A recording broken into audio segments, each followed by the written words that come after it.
Hello students, आज का अपना जो टॉपिक है वो है एमओटी मॉलिक्यूलर ऑर्बिटल थ्योरी। ठीक है, फोर्थ चैप्टर का लास्ट टॉपिक है ये। ठीक है, उसके बाद एक दो डेफिनेशन है वो हम लास्ट में करेंगे। इसके बाद अपना चैप्टर जो है वो कंप्लीट हो जाएगा। तो यहाँ देखें आप, इम्पॉर्टेंट टॉपिक है मॉलिक्यूलर ऑर्बिटल थ्योरी।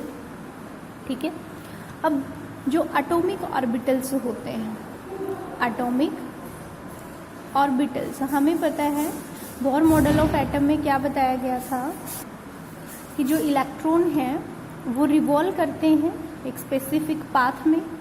ये बोर मॉडल ऑफ एटम में हमें बताया गया था। तो जो एटॉमिक ऑर्बिटल्स होंगे, ठीक है, नियर अबाउट इक्वल एनर्जी के, वो आपस में ओवरलैप करते हैं और ओवरलैप करके वो नए ऑर्बिटल बनाएंगे। ठीक है, जिनको हम नाम देंगे मॉलिक्यूलर ऑर्बिटल। हम नाम देंगे मॉलिक्यूलर ऑर्बिटल्स। अब जो मॉलिक्यूलर ऑर्बिटल बनेंगे वो दो टाइप के बनेंगे।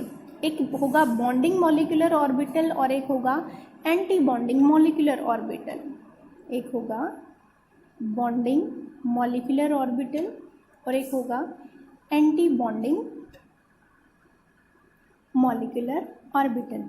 अब बॉन्डिंग मॉलिक्यूलर ऑर्बिटल क्या होता है कि देखो बेटा, जब हमें पता है कि जो इलेक्ट्रॉन है वो ऑर्बिटल के अंदर वेव की फॉर्म में भी मूव कर सकते हैं। क्या वेव ऐसे ही जाती है। इलेक्ट्रॉन जो है वो ड्यूल नेचर शो करता है, यानी कि वो पार्टिकल की तरह भी मूव कर सकता है और वेव की तरह भी मूव कर सकता है। अब मान लिया हमने कोई भी दो एटॉमिक ऑर्बिटल है वो आपस में ओवरलैप कर रहे हैं। ठीक है, और जो इलेक्ट्रॉन का जो मूव करने का जो डायरेक्शन है वो इक्वल है, सेम है बिल्कुल। यानी कि ये ऊपर वाला हिस्सा हम इसको क्या नाम देते हैं, क्रस्ट नाम देते हैं, नीचे वाला ट्रफ। तो दोनों जो ऑर्बिटल हैं उनकी अगर क्रस्ट और क्रस्ट आपस में क्या कर जाए, मैच कर जाए, तो किस टाइप का ऑर्बिटल बनेगा, मॉलिक्यूलर ऑर्बिटल? वो बनेगा बॉन्डिंग मॉलिक्यूलर ऑर्बिटल। क्या बनेगा? Bonding molecular orbital. और अगर ऐसा हो कि एक ऑर्बिटल की जो क्रस्ट की डायरेक्शन ये है और दूसरे की ट्रफ की डायरेक्शन में, वो दोनों आपस में ओवरलैप कर रहे हैं, तो कैसा बनेगा अपने पास? Antibonding molecular orbital. क्योंकि जो क्रस्ट है वो ट्रफ से अगर टकराएगी तो माइनस हो जाएगा, कुछ इस टाइप का बनेगा। ठीक है, तो ये बनता है अपना बॉन्डिंग और एंटी बॉन्डिंग मॉलिक्यूलर ऑर्बिटल। जो बॉन्डिंग मॉलिक्यूलर ऑर्बिटल होता है बेटा वो स्टेबल होता है। ठीक है, बॉन्डिंग मॉलिक्यूलर ऑर्बिटल स्टेबल होगा और एंटी बॉन्डिंग मॉलिक्यूलर अनस्टेबल होगा। ठीक है, आपको ध्यान रखना है। ये दोनों के बीच में अगर डिफरेंस पूछा जाए तो भी हम ये बता सकते हैं कि बॉन्डिंग मॉलिक्यूलर ऑर्बिटल कैसे बनता है, एंटी बॉन्डिंग कैसे बनता है। नेक्स्ट डिफरेंस क्या हो जाएगा, ये ज़्यादा स्टेबल होंगे बॉन्डिंग वाले, एंटी बॉन्डिंग वाले अनस्टेबल होंगे। अब जो एनर्जी का बताएंगे, हमें पता है जो ज़्यादा स्टेबल होगा वो क्या है, जो ज़्यादा स्टेबल होगा उसकी क्या होगी, लेस एनर्जी होगी, और जो अनस्टेबल है उसकी हाई एनर्जी होगी। उसके बाद हम बताएंगे कि जो बॉन्डिंग मॉलिक्यूलर ऑर्बिटल है उनको डिनोट करने का तरीका है सिग्मा, पाई, सिग्मा। ठीक है, सिग्मा, पाई और डेल्टा, इस टाइप से हम उनको डिनोट कर सकते हैं। ऐसे ही जो एंटी बॉन्डिंग मॉलिक्यूलर ऑर्बिटल होते हैं उनको डिनोट करने का तरीका है सिग्मा स्टार, पाई स्टार या फिर डेल्टा स्टार। क्लियर? ये हो गया अपना बॉन्डिंग और एंटी बॉन्डिंग मॉलिक्यूलर ऑर्बिटल। अब नेक्स्ट आता है बेटा, अब इसमें कोई भी कंपाउंड तुम्हें दे दिया जाएगा और बोला जाएगा कि इसके लिए मॉलिक्यूलर ऑर्बिटल डायग्राम बनाओ। फॉर एग्जांपल, जैसे कि सबसे पहले मैं छोटा सा एग्जांपल ले लेती हूँ, डाईहाइड्रोजन। तो उसके लिए आप क्या करोगे, सिंपल सा तरीका है, बिल्कुल कभी नहीं भूलेंगे आप। दो हाइड्रोजन को ऐसे लिख लिया, क्योंकि हमारे पास दो हाइड्रोजन है, H2, ऐसे हम लिख लेंगे। उसके बाद हमने क्या करना है, देखो एटॉमिक नंबर कितना होता है, 1, इसका भी 1। इलेक्ट्रॉनिक कॉन्फ़िगरेशन लिखेंगे बेटा हम 1s1 1s1। क्लियर? इसकी भी 1s1 होती है, इसकी भी 1s1 होती है। अब देखो बेटा, हमने क्या करना है, यहाँ पे बना लो 1s1, ये हो गया इसके लिए, और ये हो गया दूसरा ऑर्बिटल 1s1 दूसरे हाइड्रोजन के लिए। इसमें एक इलेक्ट्रॉन है, इसमें भी क्या है, एक ही इलेक्ट्रॉन है। उसके बाद ये दोनों आपस में ओवरलैप करेंगे हमने यहाँ पे किया था कि दोनों आपस में ओवरलैप करते हैं, ओवरलैप करके दो नए बनेंगे बॉन्डिंग एंटी बॉन्डिंग। तो ऐसे ही यहाँ पे दो नए बनेंगे, एक बनेगा बॉन्डिंग, बॉन्डिंग वाला स्टेबल होगा तो आराम से नीचे हम उसको लिखेंगे, एंटी बॉन्डिंग वाला आप अनस्टेबल होगा तो उसको हम ऊपर लिखेंगे। क्लियर? अब ध्यान से ऐसे करके दोनों साइड, और आप इसको ऐसे कर सकते हैं। क्लियर? तो ये है एंटी बॉन्डिंग, तो हम इसको क्या लिखेंगे, सिग्मा 1s, और ये एंटी बॉन्डिंग वाला है तो सिग्मा स्टार 1s। अब देखो बेटा यहाँ पे टोटल इलेक्ट्रॉन कितने, 2 इलेक्ट्रॉन है, तो हमें पहले नीचे वाले को फुलफिल करना है, उसके बाद ऊपर जाना है। और हमें पता है एक ऑर्बिटल में 2 इलेक्ट्रॉन आ सकते हैं, तो यहाँ पे हम 2 कर देंगे। तो ये बन गया molecular orbital diagram of H2। Clear? अब इसमें क्वेश्चन आएगा कि ये बताओ कि ये स्टेबल है या नहीं है। ठीक है, हमने क्या बताना है, क्या ये स्टेबल है या नहीं है। तो इसके लिए हम क्या करेंगे, NB और NA की वैल्यू निकालेंगे बेटा। NB क्या है, number of electron in bonding molecular orbital. यहाँ पे यानी कि नीचे वाले हिस्से में बॉन्डिंग मॉलिक्यूलर ऑर्बिटल में कितने इलेक्ट्रॉन हैं। Na क्या है, number of electron in anti bonding molecular orbital. NB की वैल्यू यहाँ पे कितने बेटा, 2। Na यहाँ पे कुछ है ही नहीं, अब इनका कोई रोल नहीं है। ठीक है ना, इनको देखना है हमने। तो यहाँ पे देखो Na की तो यहाँ पे 0 है, तो ध्यान रखना अगर NB की वैल्यू Na से ज़्यादा है तो वो स्टेबल होगा, अगर वो इक्वल होगी या फिर कम होगी तो वो क्या हो जाएगा, अनस्टेबल। यानी कि स्टेबल होने के लिए हमें क्या करना है, जो NB की वैल्यू है वो Na से हमेशा ज़्यादा होनी चाहिए। क्लियर? अब एक थोड़ा सा बड़ा एग्जाम्पल लेते हैं हम।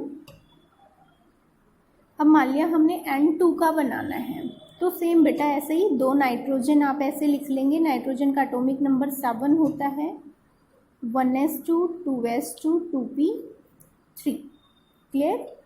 ऐसे ही 1s2 2s2 2p3 हो गया, 2 2 4 और 3 7। क्लियर? अब ऐसे ही नीचे से आप बनाना शुरू करेंगे और ऊपर ऐसे जाते जाना है। तो पहले बनेगा 1s के लिए, फिर बनेगा 2s के लिए, और फिर बनेगा 2p के लिए। तो पहले 1s के लिए बनाओ बेटा। तो देखो यहाँ पे क्या आ गया, 1s2, ये दूसरे नाइट्रोजन का 1s2, 2 इसमें इलेक्ट्रॉन है, 2 इसमें इलेक्ट्रॉन है, 2 मिलके 2 ही नहीं बनाएंगे, एक बॉन्डिंग एक एंटी बॉन्डिंग। तो ये बॉन्डिंग हो गया, ये एंटी बॉन्डिंग हो गया। 2 और 2 4 इलेक्ट्रॉन हैं, तो 2 इसमें फिल कर दिए, 2 इसमें फिल कर दिए। अब हम ऐसे करके यहाँ पे ऐसे लगाएंगे, ये क्या है, सिग्मा 1s, और ये सिग्मा स्टार 1s। तो देखो अपना 1s के लिए हो गया। अब बारी आती है 2s के लिए, सेम ऐसे ही 2s2 और 2s2, ये दूसरे नाइट्रोजन का 2 इलेक्ट्रॉन इसमें है, और देखो 2 इलेक्ट्रॉन इसमें है, 2 मिलके 2 ही नए बनाएंगे। एक क्या आ जाएगा, सिग्मा 2s, और ये क्या, सिग्मा स्टार 2s। ऐसे करके हम यहाँ पे ऐसे लगा देंगे यहाँ कि टोटल इलेक्ट्रॉन कितने हैं, 2 2 4, तो 1 2 3 4 ये हो गया। हमने इसके लिए भी बना लिया। नेक्स्ट आता है 2p। अब p हमें पता है बेटा 3 टाइप का होता है, px py pz, ये 2p3। ऐसे ही ये दूसरे का, ठीक है, 2p3 कितने इलेक्ट्रॉन है, 1 2 3 1 2 3, ये हो गया।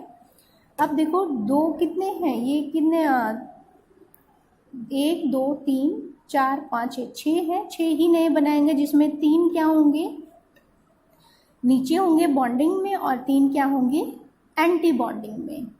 ठीक है, तो अब ध्यान रखना हम ऐसे बनाएंगे, तो यहाँ पे बनेगा, ये बना 1 2 3, ऐसे ही 1 2 3 बन गया। टोटल देखो काउंट करो कितने हैं, 1 2 3 4 5 6, जिसमें 3 तो क्या है, बॉन्डिंग वाले हैं, और 3 क्या है, एंटी बॉन्डिंग वाले हैं। क्लियर? ओके। अब टोटल इलेक्ट्रॉन हमने फिल करने हैं, तो 1 2 3 4 5 6 6 इलेक्ट्रॉन हैं।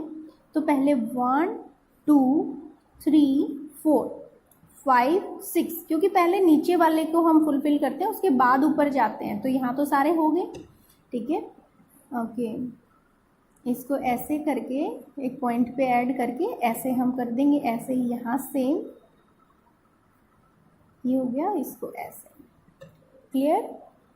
अब ये क्या है बेटा, देखो पाई 2p x, ये पाई 2p y, और जो अकेला होता है वो होता है सिग्मा 2p z, क्लियर।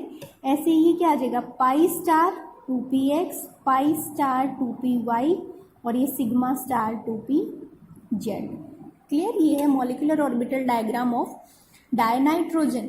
अब इसमें बताना हमने स्टेबल है या नहीं है, तो इसके लिए हम किसकी वैल्यू निकालेंगे, Na और Nb की वैल्यू। Nb बॉन्डिंग वालों की देखो, 2 2 4 और 6 10, टोटल कितना आ गया, 10 आ गया।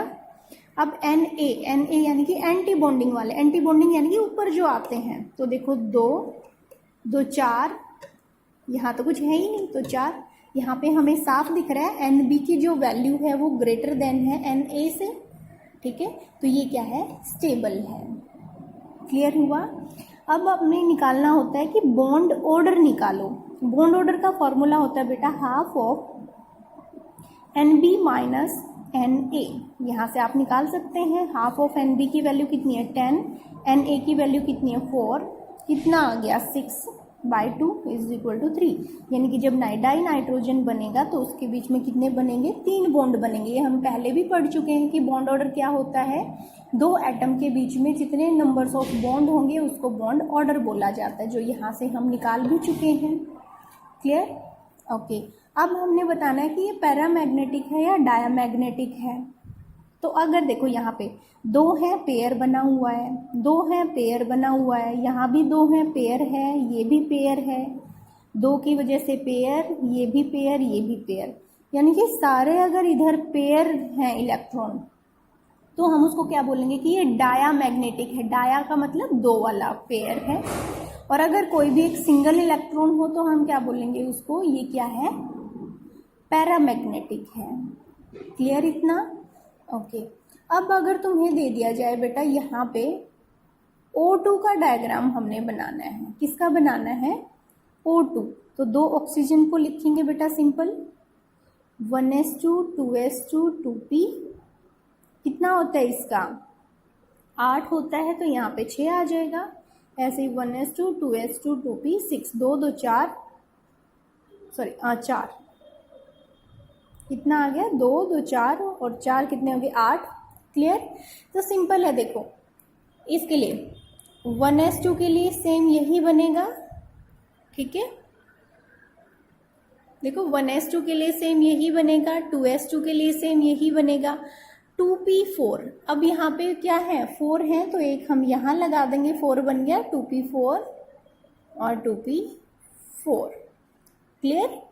ओके, अब यहाँ इंटरचेंजिंग हो जाएगी, देखो 7 से नीचे यानी कि नाइट्रोजन तक जो एलिमेंट जिसका एटॉमिक नंबर 7 है, 6 है या 5 है, ठीक है, 5 6 7, उसके लिए तो हम क्या लिखेंगे बेटा, 2 नीचे 1 ऊपर, 2 नीचे 1 ऊपर, यानी कि रूल क्या हुआ देखो 2 1 और फिर 2 1, 21 21 रूल हम अप्लाई करेंगे, क्लियर। 5 6 7 एटॉमिक नंबर जिसका है तो उसके लिए हम क्या कौन सा रूल अप्लाई करेंगे, 21 21, यानी कि पहले 2 डिब्बे फिर 1, फिर 2 डिब्बे फिर 1। अगर 7 से ज़्यादा है तो उसके लिए रूल हो जाएगा, ये वाला जो बॉक्स है वो नीचे आ जाएगा, बस और कोई डिफरेंस नहीं है। तो उसके लिए रूल यूज हो जाएगा 1 और फिर 2 डिब्बे, यानी कि 1 फिर 2 ऊपर, फिर 2 और 1, यानी कि 12 21, बाकी एज इट इज है, क्लियर। ये था मॉलिक्यूलर ऑर्बिटल डायग्राम, आप इसको करके देखोगे। अब अपने टॉपिक रहते हैं जिसमें जैसे कि कोऑर्डिनेट बॉन्ड क्या होता है वो हम अब करेंगे। यहाँ देखें बेटा आप, कोऑर्डिनेट बॉन्ड, कोऑर्डिनेट बॉन्ड क्या होता है कि एक ऐसा बॉन्ड जिसमें जो 2 इलेक्ट्रॉन होते हैं वो एक ही एलिमेंट के होते हैं, ठीक है। It is a type of covalent bond in which both electrons जो शेयर्ड पेयर हैं वो किसके हों, सिर्फ सिंगल एक ही एलिमेंट के होते हैं। उसको हम कैसे एरो के निशान से हम उसको शो करेंगे ठीक है, ये होता है कोऑर्डिनेट बॉन्ड। अब जो कोऑर्डिनेट बॉन्ड होता है बेटा, ठीक है, वो सॉलिड, लिक्विड और गैसेस तीनों फॉर्म में हो सकता है। इसका melting and boiling point high होता है, हाई डेंसिटी होती है as compare to covalent bond, ठीक है। लेकिन जो ये कोऑर्डिनेट बॉन्ड है वो आयनिक बॉन्ड के कंपैरिजन में थोड़ा सा वीक होता है, लेस डेंसिटी होती है। जिन कंपाउंड के बीच में कोऑर्डिनेट बॉन्ड होता है वो इलेक्ट्रिसिटी को कंडक्ट नहीं करते और आइसोमेरिज्म उनमें शो करते हैं वो। कोऑर्डिनेट बॉन्ड का अगर हम एग्जाम्पल लेना चाहें तो देखो बेटा, for example SO2 sulphur dioxide, एक सल्फर है, 2 ऑक्सीजन है। ऑक्सीजन का एटॉमिक नंबर बेटा कितना होता है 8, तो आउटर मोस्ट सेल में होते हैं बेटा इसमें 6 इलेक्ट्रॉन। ऐसे ही सल्फर के आउटर मोस्ट सेल में भी 6 इलेक्ट्रॉन होंगे और ऑक्सीजन में यहाँ पे 6 इलेक्ट्रॉन। हमें पता है इसको अपना क्या करना होता है, ऑक्टेट कंप्लीट करना होता है, तो इसके पास 6 इलेक्ट्रॉन है, तो ये क्या करेगा 2 इसके शेयर करेगा। अब इसके पास तो 8 हो गए। अब सल्फर के पास 1 2 3 4 5 6 इलेक्ट्रॉन है, तो ये क्या करेगा यहाँ इसके 2 इलेक्ट्रॉन शेयर कर लेगा, इसका भी ऑक्टेट कंप्लीट हो गया, ठीक है। तो देखो यहाँ पे ये दोनों तो स्टेबल हो गए। अब ये इसके शेयर नहीं कर सकता ऑक्सीजन, क्योंकि अगर ये इस ऑक्सीजन ने इसके शेयर कर लिए तो सल्फर को भी इसके शेयर करने पड़ेंगे, फिर सल्फर के पास 8 इलेक्ट्रॉन हो जाएंगे। तो सल्फर क्या करता है, अपने इन दोनों इलेक्ट्रॉन का यूज करके इसके साथ एक कोऑर्डिनेट बॉन्ड बनाता है, यानी कि ये अपने दोनों इलेक्ट्रॉन का यूज करके ऑक्सीजन के साथ क्या बनाएगा, कोऑर्डिनेट बॉन्ड बनाएगा। तो देखो बॉन्ड में पार्टिसिपेट तो दोनों कर रहे हैं, लेकिन जो इलेक्ट्रॉन है वो सिर्फ एक एलिमेंट के हैं। तो इस टाइप का जो बॉन्ड बनेगा उसको हम नाम देंगे कोऑर्डिनेट बॉन्ड। क्लियर? ओके। फिर आते हैं बेटा एक मेटालिक बॉन्ड। मेटालिक बॉन्ड क्या होता है, इलेक्ट्रॉन और जो मेटल जब इलेक्ट्रॉन को लॉस कर देती है तो उसको बोलते हैं kernel, metal having positive charge.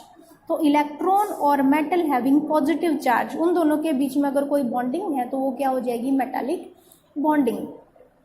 अब आता है बेटा hydrogen bond. Hydrogen bond, hydrogen bond क्या होता है कि जब कोई भी एलिमेंट, वो एलिमेंट सिर्फ 3 ही हो सकते हैं, FON, phone, fluorine, oxygen and nitrogen.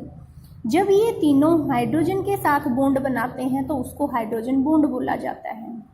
Fluorine, oxygen और नाइट्रोजन, सिर्फ ये तीनों जब हाइड्रोजन के साथ बॉन्ड बनाएंगे तो उसको हाइड्रोजन बॉन्ड बोला जाएगा। यही तीनों क्यों, क्योंकि एक तो इनकी इलेक्ट्रोनेगेटिविटी जो है वो बहुत ज़्यादा होती है, हाई इलेक्ट्रोनेगेटिविटी, और इनका स्मॉल साइज, यानी कि ये 2 कंडीशन है हाइड्रोजन बॉन्ड बनाने के लिए जो सिर्फ ये तीनों ही सेटिस्फाई करते हैं, बाकी नहीं करते। अब जो हाइड्रोजन बॉन्ड होता है वो 2 टाइप का होता है, एक इंटरमॉलिक्यूलर हाइड्रोजन बॉन्ड और एक होता है intramolecular hydrogen bond. Intermolecular hydrogen bond क्या होता है कि जो डिफरेंट मॉलिक्यूल के बीच में बॉन्ड है। अगर बॉन्ड डिफरेंट मॉलिक्यूल के बीच में है, जैसे कि एक HF ये हो गया, एक हाइड्रोजन फ्लोराइड ये हो गया, एक हाइड्रोजन फ्लोराइड ये, तो ये डिफरेंट मॉलिक्यूल हो गए ना, एक हाइड्रोजन फ्लोराइड का मॉलिक्यूल, ये दूसरा, ये तीसरा।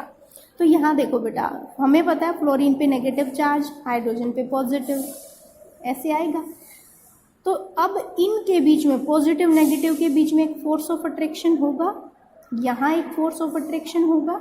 तो अलग अलग मॉलिक्यूल के बीच में जो बॉन्डिंग होती है, हाइड्रोजन बॉन्डिंग, उसको हम बोलेंगे इंटरमॉलिक्यूलर हाइड्रोजन बॉन्डिंग। इंट्रामॉलिक्यूलर का मतलब सेम मॉलिक्यूल के बीच में एक ही मॉलिक्यूल होगा और उसी में हाइड्रोजन बॉन्डिंग हो जाएगी। फॉर एग्जाम्पल जैसे कि ये बेंजीन है, बेंजीन के साथ यहाँ पे ग्रुप लगा हुआ है बेटा, नाइट्रो ग्रुप, ऐसे एक नाइट्रो ग्रुप लगा हुआ है, ठीक है, ओके। या फिर इसको तुम ऐसे बोल सकते हो, चलो ठीक है। और यहाँ पे लगा हुआ है एक एल्कोहलिक ग्रुप, OH ग्रुप, ठीक है। तो देखो यहाँ पे जो बॉन्डिंग होगी, यहाँ पे जो बॉन्डिंग होगी उसको देखो, एक ही कंपाउंड है, एक ही मॉलिक्यूल है, इसी में क्या हो रही है, ऑक्सीजन और हाइड्रोजन के बीच में बॉन्डिंग। ठीक है, वो क्या हो जाएगी, इंट्रामोलिकुलर हाइड्रोजन बॉन्डिंग। क्लियर। तो बेटा ये था आपका चैप्टर, इसको आपको करना है। नेक्स्ट चैप्टर हम अगली वीडियो में स्टार्ट करेंगे। ओके।